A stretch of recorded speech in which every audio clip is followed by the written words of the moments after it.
Bueno, ahora vamos a presentar el siguiente libro que pertenece a un hombre para mí extraordinario, un maestro de la vida y de la poesía, el hombre que me enseñó cómo hacer para pasar toda una noche tomando michi y no caerse hasta que salga el sol.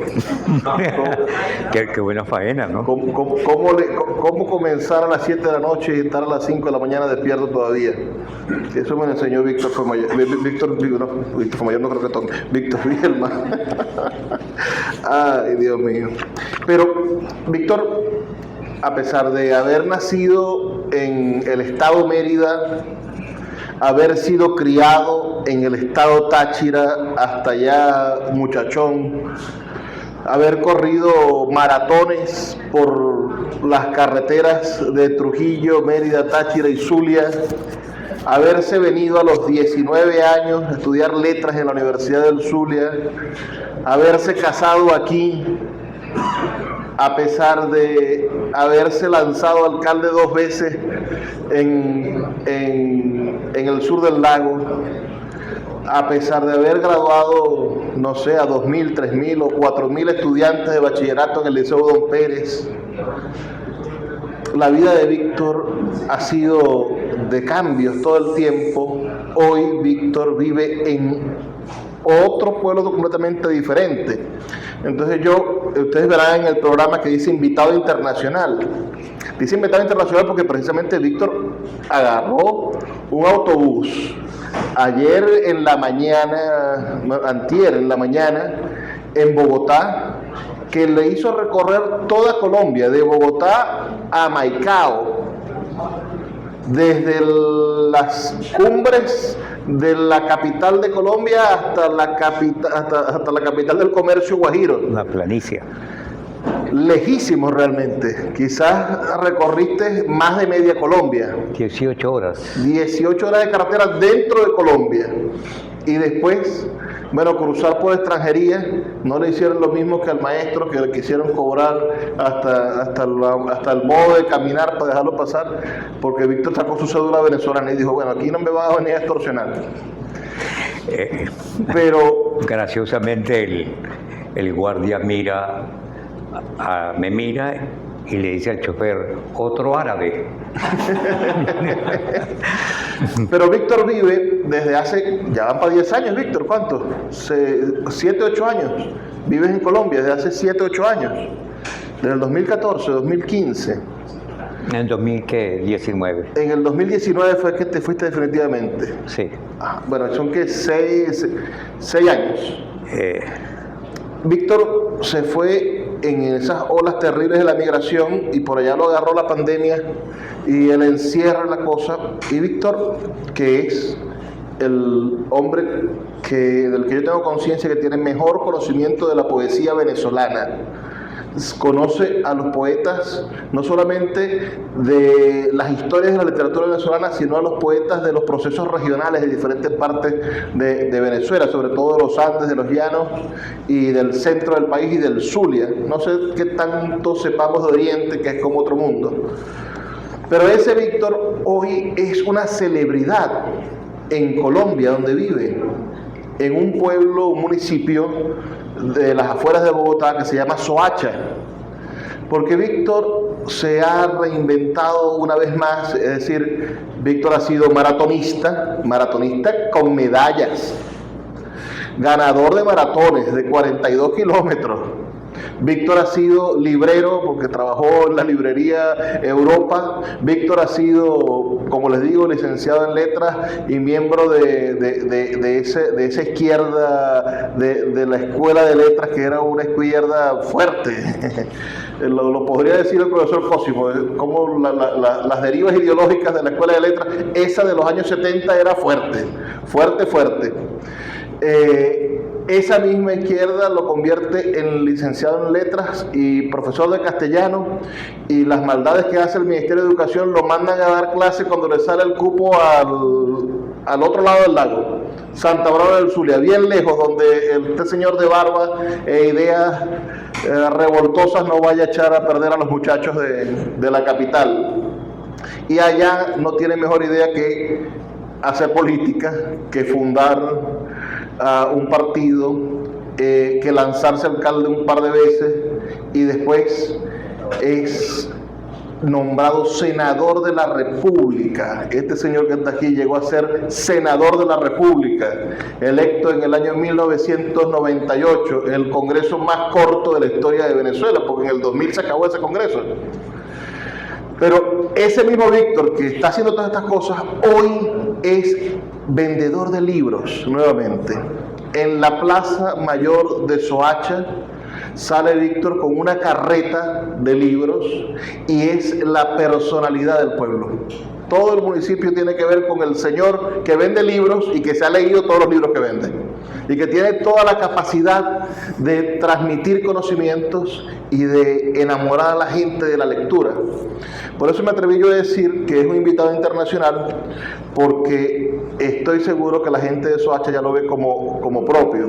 Y ha ido en representación del municipio Soacha en 3 oportunidades a la Feria Internacional del Libro de Bogotá. Así que creo que es el zuliano, o merideño, o tachirense, todavía no sabemos porque como está... Él dice, nacido en Mérida, criado en Táchira, reportado en Zulia. A mí no se me olvida. Bueno, ahora tiene su destacamento en Soacha y yo sé que esta gente lo quiere como propio y por eso lo han enviado, como les digo, 3 veces a representar al municipio en la Feria Internacional del Libro de Bogotá. Quizá el venezolano que más veces ha ido a la Feria Internacional del Libro de Bogotá. Este libro, el último de Víctor, Cazador de Lentitudes, es una extraordinaria pieza que pone en evidencia la evolución del pensamiento poético de Víctor. Nosotros comenzamos con ese libro Frankenstein, que se llama No hay necesidad de mí en los infiernos, un libro a la vez liberador, pero a mí me parece terrible, porque Víctor estuvo 25 años, o fueron más, 40 años, 39 años, escribiendo poesía sin publicarla.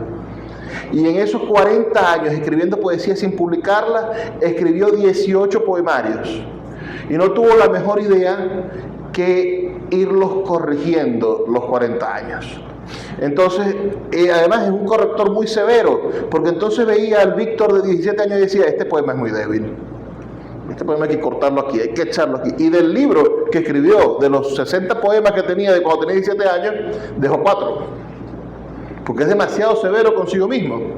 Entonces, no hay necesidad de mí en los infiernos, que es esa suma de esos 40 años de escritura de poesía, que tiene 18 capítulos, porque son los 18 libros que fue cortando durante toda su vida, muestra el crecimiento de su pensamiento durante 40 años.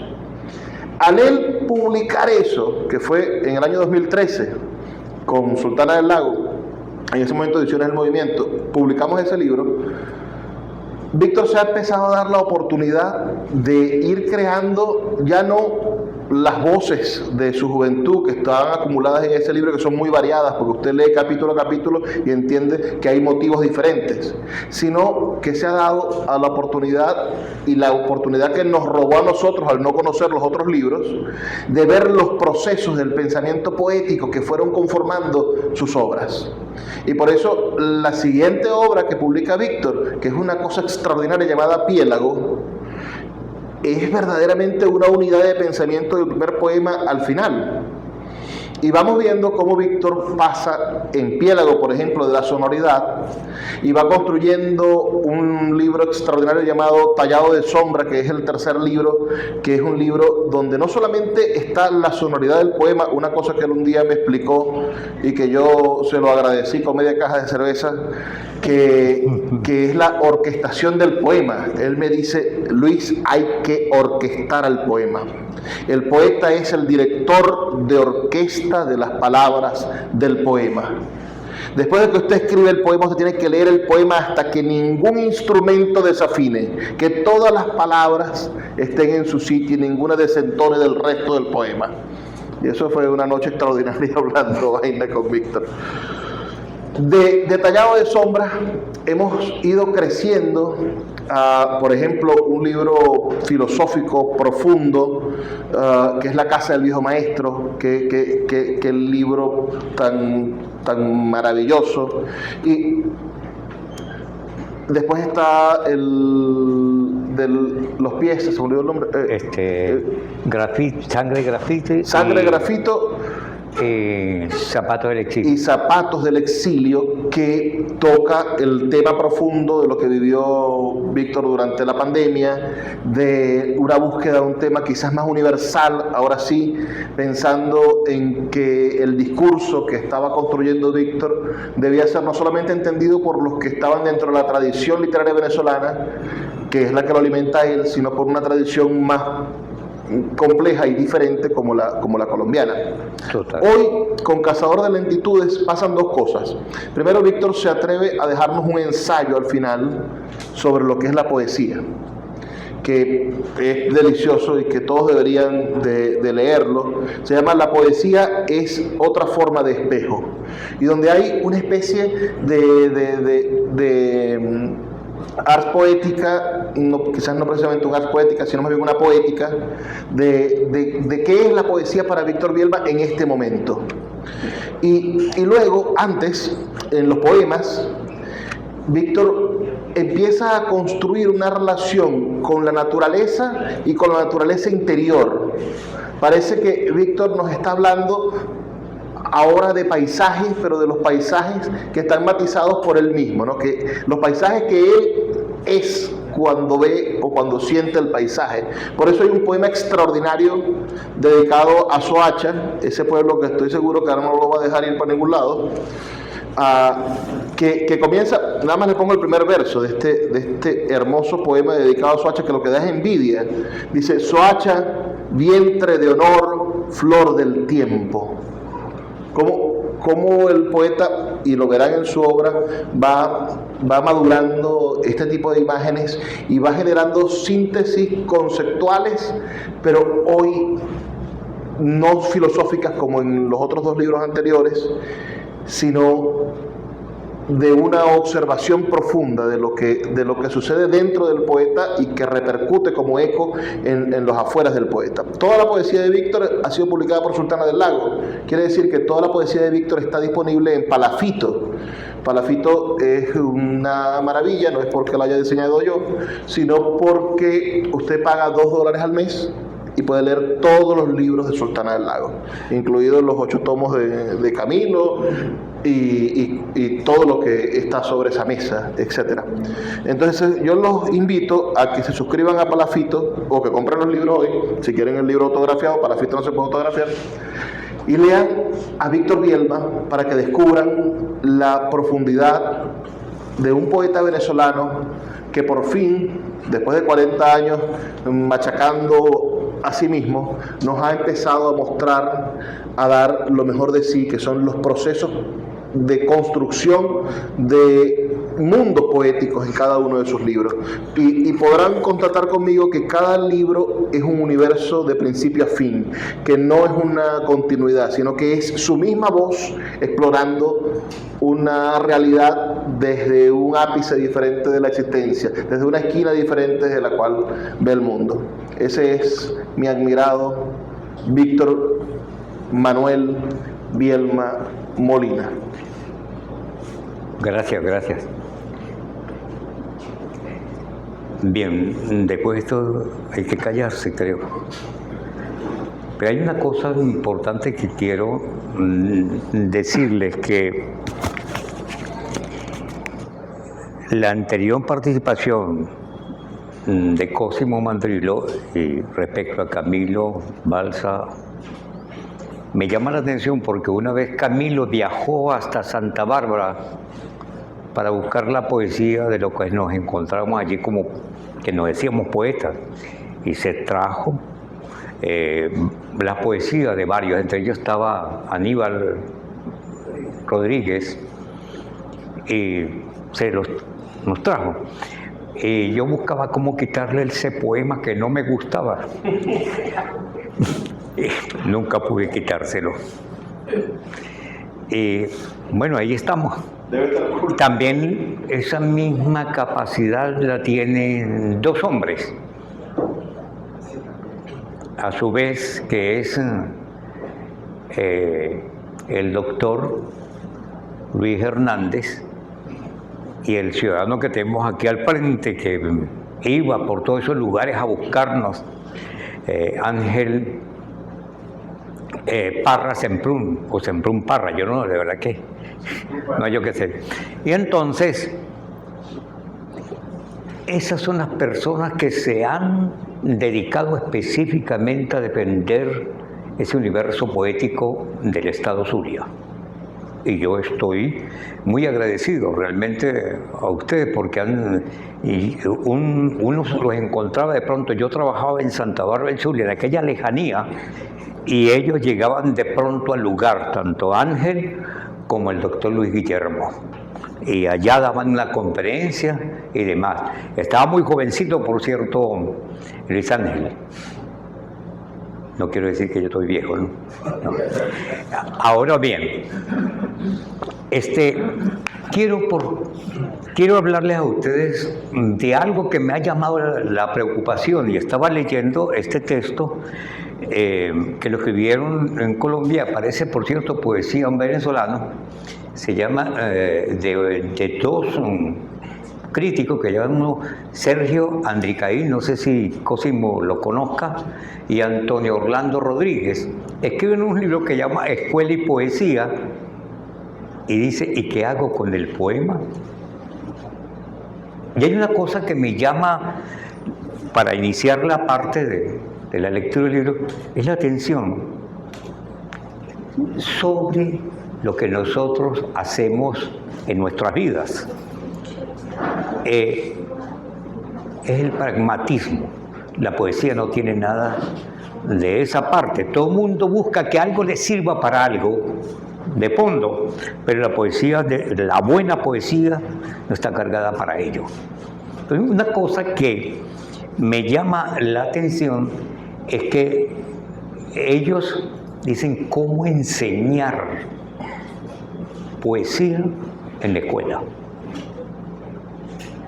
y cómo hacer que esas futuras generaciones tengan de alguna manera alta sensibilidad tanto para la poesía como para entender al otro. Y hay una cosa, le leo aquí, ellos recogen algo de Gerardo Diego, perdón, de Eliseo Diego, que Eliseo pregunta, ¿y para qué sirve un libro de poemas?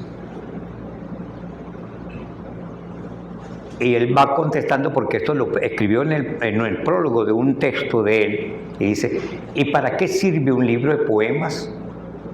Preguntarán ahora obedientemente mis hijos. Servirá para atender. Mire lo que dice, servirá para atender. Les respondería, nosotros mayores le dirán. Dice, maestros mayores le dirán, en palabras más nobles o más bellas, ¿qué es la poesía? Básteles, entre tanto, si les enseño que para mí es el acto de entender en toda su pureza. Es el acto de entender en toda su pureza. Sirvan entonces los poemas para ayudarnos a atender como nos ayudan el silencio y el cariño. Ahora, ¿por qué por qué he buscado siempre esto? Porque hay gente que indica, ¿y para qué sirve eso?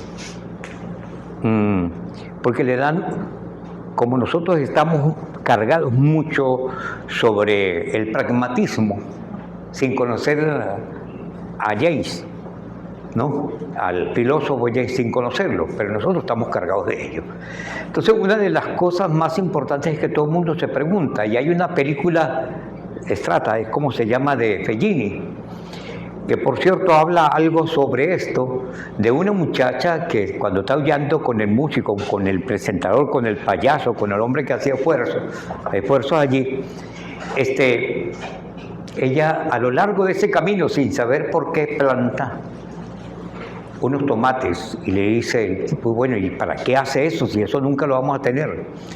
Lo que nos da es que mucha gente hace cosas sin ese pragmatismo, sin pensar que mañana se va a comer los tomates o algo así por el estilo. La poesía tiene algo de eso. Es sembrar un árbol sin esperar que mañana le vamos a tener la sombra, sino sembrarlo.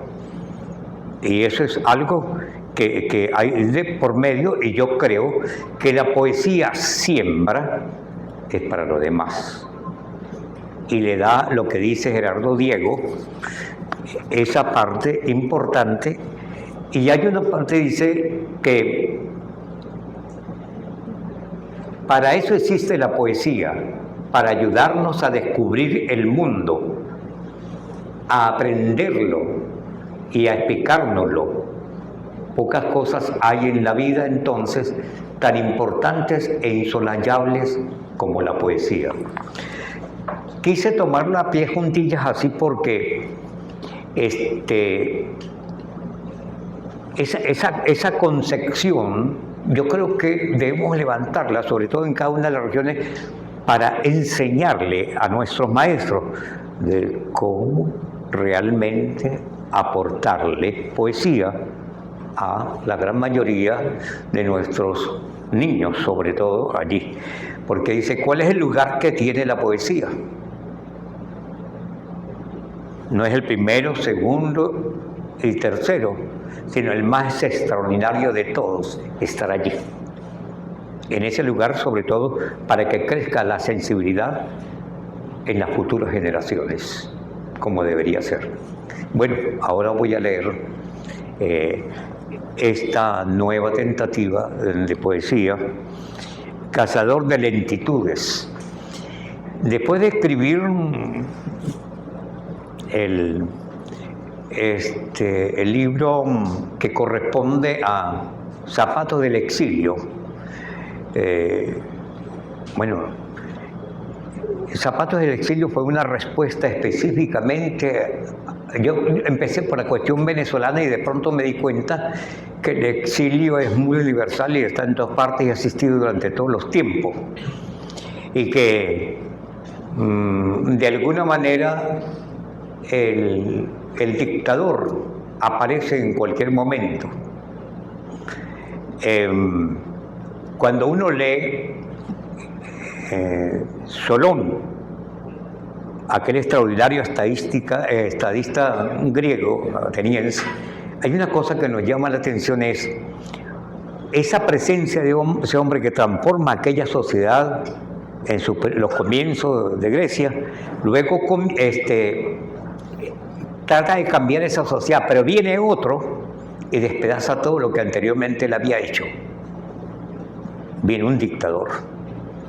Ahora bien, lo que quiero decir, Solón era poeta, era gran estadista y escribía poemas específicamente para referir las leyes y orientar a la sociedad en la cual estaba levantando para el entonces. Y allí yo hablo de alguna manera una utilidad del proceso de la creación poética sin pretender ser una especie de didacta, ¿no? Porque la poesía que dicen, no, que la poesía, la didaxis que está hecha es para eso, está hecha para que el niño aprenda a comer. No, la poesía que tenga ese objetivo no está mandada a ser para mí. La poesía tiene otras inquietudes mucho más importantes. Bien, aquí hay un poema que escribí, salió así, en Zapatos del exilio. Almacén de pájaros se llama. Detrás de la puerta hay un almacén de pájaros. Vuelan desafiantes debajo del cielo que les doy. Hostigados, de ser observados escapan hacia otros predios. Piensa en la orfandad de la jaula, las nubes a su alrededor se tornan aves desconcertantes. Los pájaros desde la puerta rompen lo sagrado, como si el misterio fuese vulnerable. Algo del firmamento se desborda y cuelga. El día está detrás de la pared. Se vuelve amenazante en esta geometría de revelaciones, y los pájaros vuelan más allá del umbral del escenario.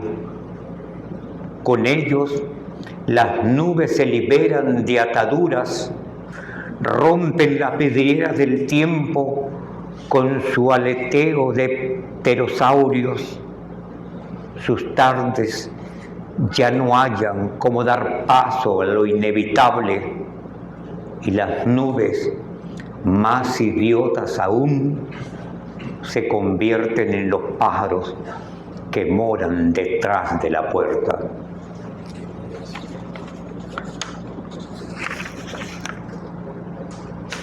Y esto, recordando algunas cosas de los pasajes de los jóvenes hoy día y algunas cosas de uno mismo, se llama Y es viernes.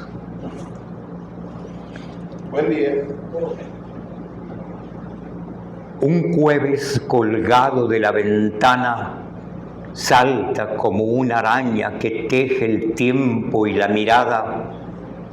Las horas resbalan por aquel jueves como algo olvidado. Llego a otro jueves imposible, abro la puerta. Tú regresas cuando el mundo ha dejado de existir, y es viernes.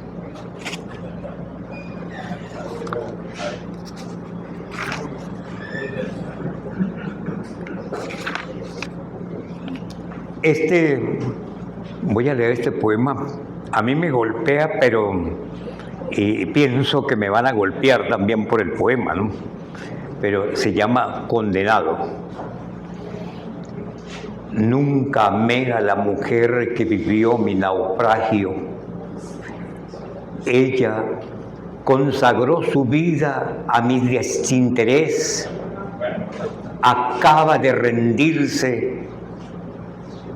Doloroso es no tener espíritu para el alma de alguien. Ahora estaré condenado al almacén de sus huesos.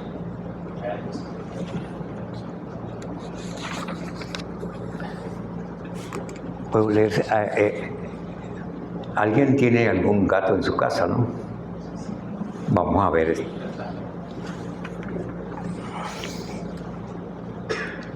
La dificultad de ser gato. Es difícil ser gato sin tener... La dificultad de ser gato.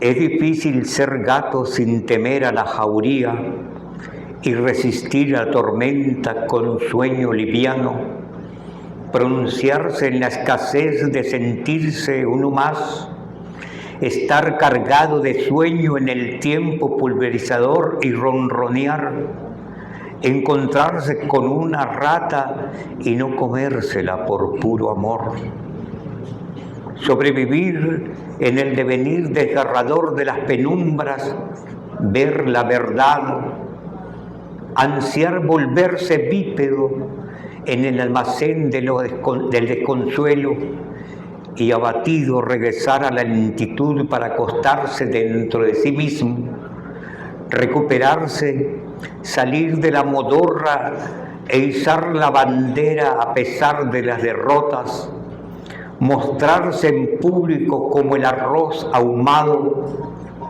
subirse al techo para ver la indiferencia de lo cotidiano y al saberse en la incomodidad de lo sustituible, cambiar a otra forma de padecer y reconvenido por el acontecer, entregarse al sueño.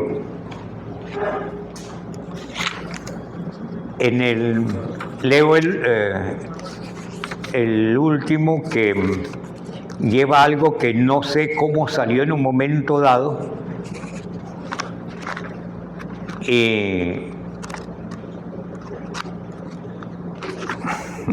Vamos a ver el índice, porque el libro apenas lo he tomado acá.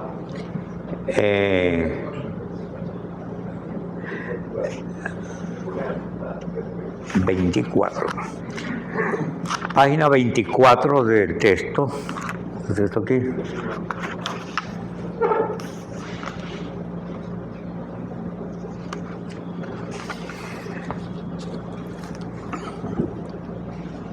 Mi querido caracol, me miras desde el rincón de tu cerebro donde las cosas ya no están.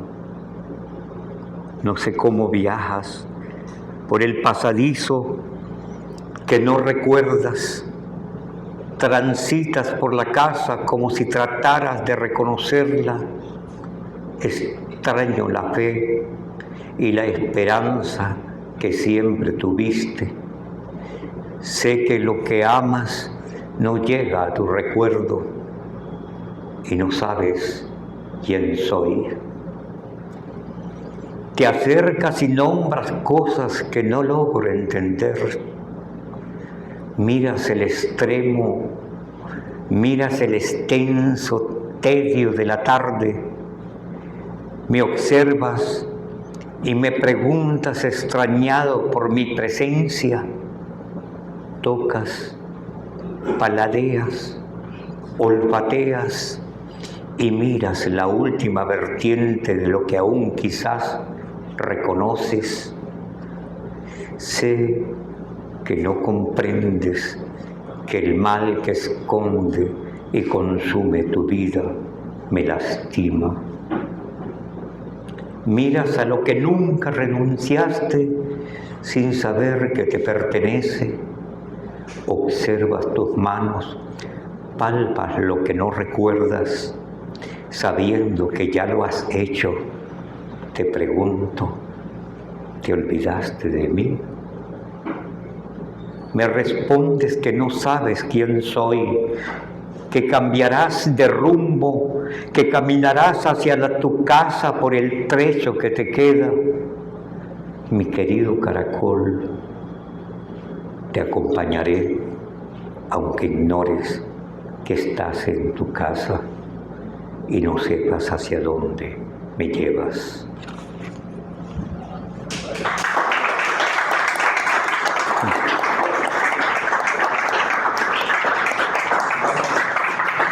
Gracias. Querido Víctor, por leer nuestros poemas y sobre todo por permitirnos conocer tu mundo interior a través de este Cazador de Lentitudes. Gracias. No leí Cazador de Lentitudes, espero que ustedes lo lean. El que le dio título es... Bien, para culminar rápido, no hay cosa que más salve a un hombre que el escribir.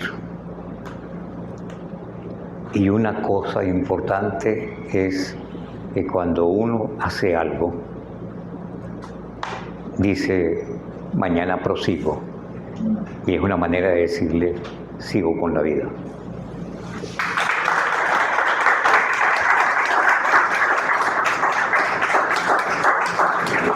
Gracias, de verdad que...